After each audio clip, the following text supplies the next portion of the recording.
Ramai nih kasus pembulian dilakukan oleh salah satu anak artis, dan kemarin juga 2 hari lalu atau sekitar 3 hari yang lalu ayah dari anak artis ini muncul pembunuhan membuka segala macam. Saya pengen bahas ini sih Bang, kan itu pelaku semuanya rata-rata anak di bawah umur nih Bang. Kan itu udah parah banget, ada yang mondok, ada yang curut, ada yang gimana. Itu hukumannya gimana sih Bang? Apakah masih berlaku undang-undang perlindungan anak atau gimana? Atau ada penjara di bawah? Iya, penjara anak lah gitu. Iya, jadi kalau kita lihat di sini undang-undang perlindungan anak terhadap kasus ya yang sekarang lagi viral ya, yang sekarang lagi hangat-hangatnya, itu adalah kasus anak Vincent ya. Kita lihat di 41 detik ya perbuatan adanya bullying atau perundungan yang kita lihat di sekolah Cambridge School Binus ya. Cambridge School Binus inilah yang kita lihat bahwa beberapa waktu lalu adanya sekelompok atau geng di dalam sekolah yang dinamakan T4I. Yang di situ kita melihat bahwa bukan hanya geng sekolah di Cambridge School Binus saja.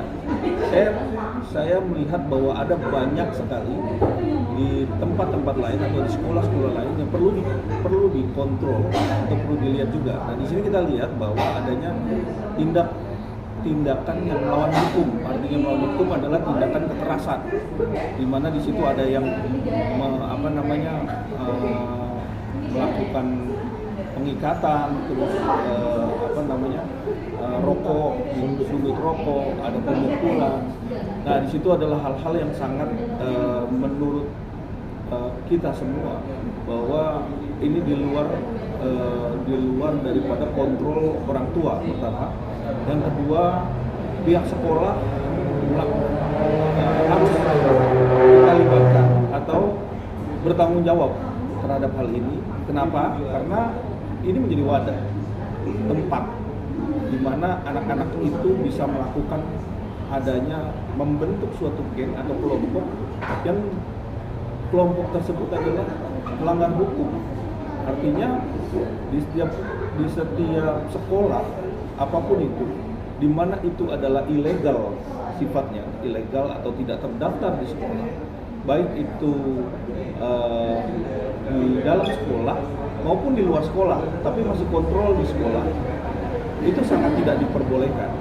Artinya baik itu secara sadar yang kemarin disampaikan mungkin sama orang tua salah satu pelaku, itu baik itu orang itu mau ikut dengan sendirinya atau dia mau masuk ke dalam geng tersebut, artinya itu tetap ilegal, tidak diperbolehkan. Karena kalau kita lihat di sini sudah ada 9 generasi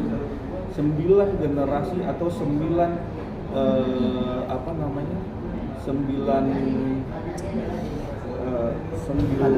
angkatan ya, isinya adalah tetap adanya turun-temurun.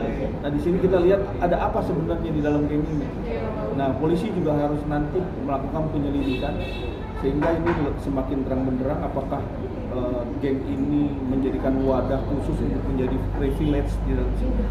Kita lihat, dan salah satu poin penting adalah Undang-Undang Perlindungan Anak di situ jelas di pasal 81 ayat 1 di situ di 76C Undang-Undang 35 tahun 2014. Di situ jelas bahwa adanya kekerasan orang siapa yang melakukan, ikut melakukan, ya, menyuruh melakukan, ya, apapun perbuatan yang melawan hukum yang sifatnya adanya kekerasan, baik itu bullying ataupun perundungan, itu hukumannya sampai 3 tahun penjara. Tetapi di ayat 2 di sini sampai dengan 5 tahun penjara atau 100 juta hukumannya. Nah, kita lihat di sini bagaimana penerapan terhadap pasalnya. Nah, kita lihat siapakah yang mempunyai wadah itu dari pihak sekolah dan juga orang tua. Bagaimana mengkontrol, mengawasi dan melihat bahwa anak kita ini sebenarnya ikut dalam proses belajar mengajar seperti apa, terus ada geng apa di sekolah, bagaimana penerapan geng sekolahnya.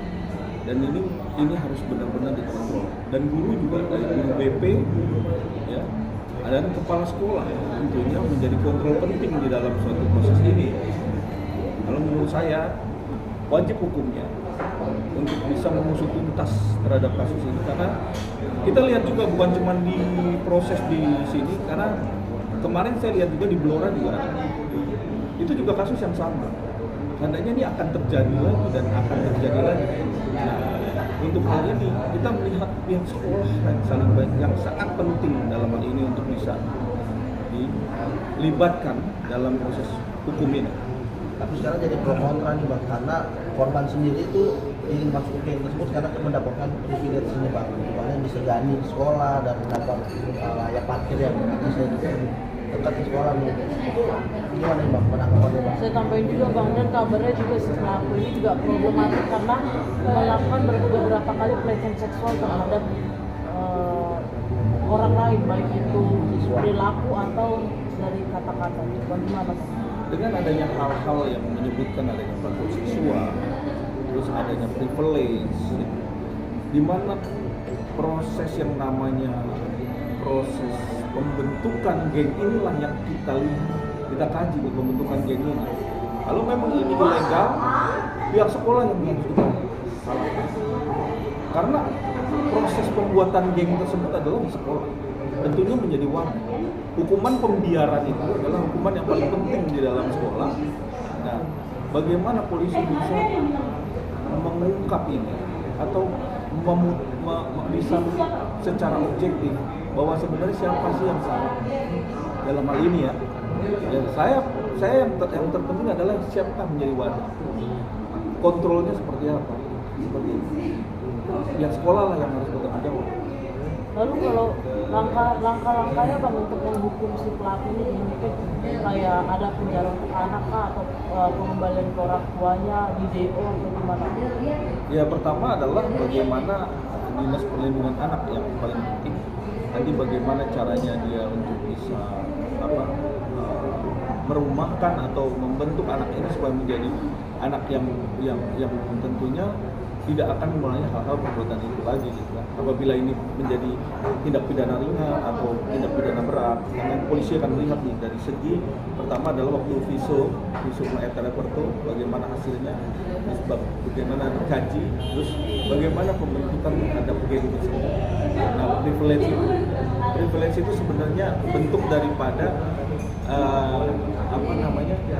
di sekolah kan, posisi di sekolah. Katanya sekolah juga bertanggung jawab gitu. Bukan hal pembiaran yang sebenarnya udah pasti tahu, guru pun tahu, oh ini ada geng T4I itu misalnya. Nah, guru pun harus tahu dan kepala sekolah pun tahu. Nah, kalau dibiarkan terus menjadi hal-hal yang membuat pidana, kan guru juga harus bertanggung jawab. Tapi kalau misalkan gurunya sendiri tahu nih adanya geng tersebut, tapi tahunya tuh nggak sampai kekerasan seperti ini Bang, seperti apa? Cuma tahu ada geng tersebut tapi nggak ada indikasi kekerasan selama 8 generasi, dan generasi ini adalah yang baru terjadi pembulian seperti itu Bang. Ya, apapun itu kan pemicu. Apapun itu, mau itu tidak ada kekerasan ataupun ada geng-geng yang sifatnya ada privilege, di mana itu ada ilegal daripada program sekolah, saya rasa tidak sah hukumnya karena tidak ada kontrol dari pihak sekolah. Kalau ada kontrol dari pihak sekolah ataupun terdaftar di sekolah, saya yakin pasti tidak ada hal-hal seperti ini sampai melakukan perbuatan pidana seperti itu. Tapi korban sendiri bakal jadi bisa jadi pelaku masih Bang, karena kan korban sendiri sudah 2 kali nih Bang. Kejadiannya pertama tanggal 2 Februari korban sendiri sudah sempat dibully dan dia sendiri mengungkap, dan akhirnya terjadi lagi tanggal 13 kemarin baru dia berbicara di sosial media. Apakah dia bisa jadi tersangka juga Bang karena udah tahu adanya kasus tersebut tapi dia mengungkap Bang? Jadi gini, perbuatan pidana pertama mungkin dia tidak paham hukum tadinya, mungkin dia tapi secara sadar dia merasa kemerdekaan dia terampas, bisa juga karena dia merasa kemerdekaannya terampas, tertekan, adanya tekanan karena pemerintah menjamin Undang-Undang Perlindungan Anak menjamin terhadap kemerdekaan setiap anak untuk melakukan belajar mengajar, baik itu selama proses masih di bawah umur. Artinya dia merasa terampas kemerdekaannya, akhirnya dia kedua kali dia lakukan seperti itu di sosmed.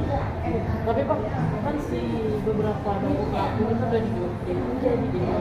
Pertama sebagai pasal itu sudah sesuai Pak dampak yang mereka terima dari perilaku mereka itu, kalau bahkan ada ini masih kurang, ada hukuman badan juga, sanksi sosial juga Pak.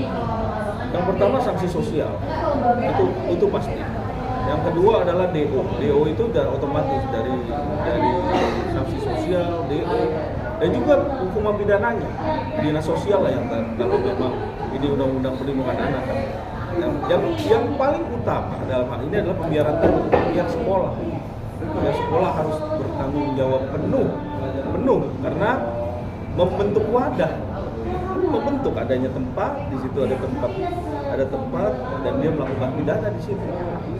Tapi maksudnya kan ini orang pelaku nih, bocah-bocah ini kan masih di bawah umur. Apakah nanti bisa ditangguhkan buat di umur yang sudah masuk umur buat dipidanakan? Kalau gitu bisa nggak Bang? Ini masih 17 tahun. Kayaknya tahun depan aja dan orang berpenjarain. Bisa nggak Bang? Perbuatan pidana pada waktu dia melakukan pidananya. Misalnya proses 17 tahun kan di bawah umur. Tapi kalau sudah 18 tahun ke atas itu dia sudah bertanggung jawab terhadap hukum pidana. Jadi berlakunya hukum pidana secara bukan hukum perlindungan anak. Jadi, Mungkin terakhir pesannya nih Bang, kasus seperti ini seperti apa sih Bang?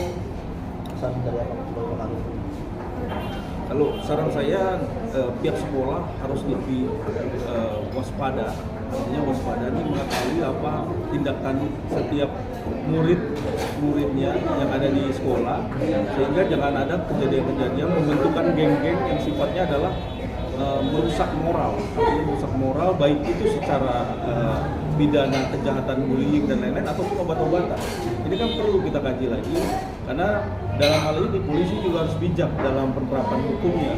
Artinya objektif, secara objektif. Saya rasa polisi lebih presisi. Jadi pihak sekolah juga wajib bertanggung jawab dalam hal ini. Pertama, yang kedua, bagaimana mengkontrol terhadap kasus bullying dan perundungan ini sehingga tidak akan terjadi lagi nih kasus-kasus anak Vincent pertama, kedua, dan ketiga yang selanjutnya, sehingga kita bisa mengontrol anak bangsa ini menjadi anak yang lebih baik dan tentunya terhindar dari hal-hal yang melakukan tindak pidana perundungan ataupun bullying ke depannya. Oke, siap.